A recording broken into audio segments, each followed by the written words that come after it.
So in this paper, our main question is looking at how women are treated in evaluation processes, and specifically, is there a gender bias in evaluation?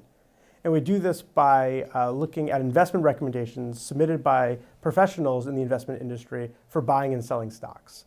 So they join this platform and they submit these recommendations, and then they can then view the recommendations of others who have submitted and also rate them in terms of their quality and leave them feedback. And what we find is that recommendations posted by women actually receive fewer clicks than those recommendations posted by men, about 25% fewer clicks. But once someone actually clicks on a recommendation, regardless if it was submitted by a man or a woman, they're given the same level of feedback and they receive the same ratings of quality. So we actually only find that the gender bias exists when there's like higher search costs, less pertinent information about what's going on at the initial stage of the evaluation process.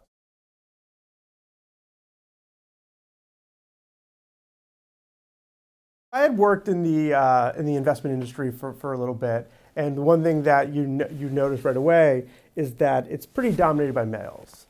Depending on the survey you look at, it ranges from about 5 to 10% of investment professionals are females. Especially as you move up to more like senior levels, that number dwindles. We really want to get at how gender is entering into this bias, how there's actually a gender bias. And what got us really excited about it was the fact that in investment management, there are core performance indicators. Obviously, you buy a stock, the stock goes up or down, and that gets attributed to you as part of your performance. And we know that investment professionals really care about that performance. It's not so much maybe about being the best colleague or being a team player, but the person who's actually generating the most return for their fund is often the highest valued team member. So we thought this was a really clean setting where we could try to control for that performance that's so important, to see if characteristics that shouldn't be affecting that performance, such as someone's gender, is affecting how their colleagues are paying attention to their ideas and rating those ideas.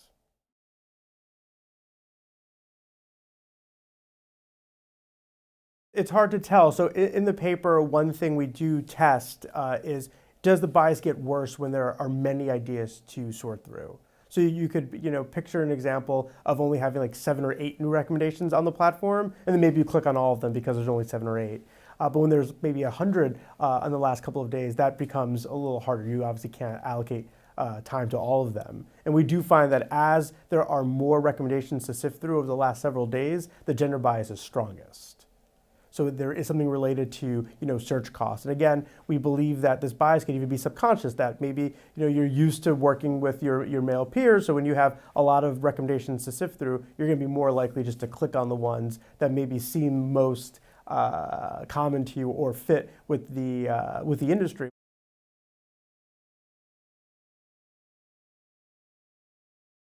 I think there are a lot of in-person contexts that this resembles, and I'll go back to the hiring, where when you're just given a stack of resumes, it's no different than seeing a screen full of potential investment recommendations. You have very little actual knowledge about the individual. You're going off of like a minimal set and trying to make the best decision, often time constrained, right? A lot of popular jobs are not getting 1 or 2 applications; they're getting hundreds, and there's 1 or 2 maybe hiring managers sifting through them. So they might actually be relying on a lot of these subconscious biases or sorting heuristics. So I think it resembles a lot of organizational processes that are more in person, where you don't actually have face-to-face interaction. Whereas when you do have face-to-face interaction, now you might actually be able to sympathize more with the person, or you maybe find more common ground. We might even expect a stronger bias because when you're hiring someone to be an engineer, let's say, if they don't have work product that's solely theirs that you can judge the performance of, you might be more likely to fall back on your biases. Whereas we're finding it in a context where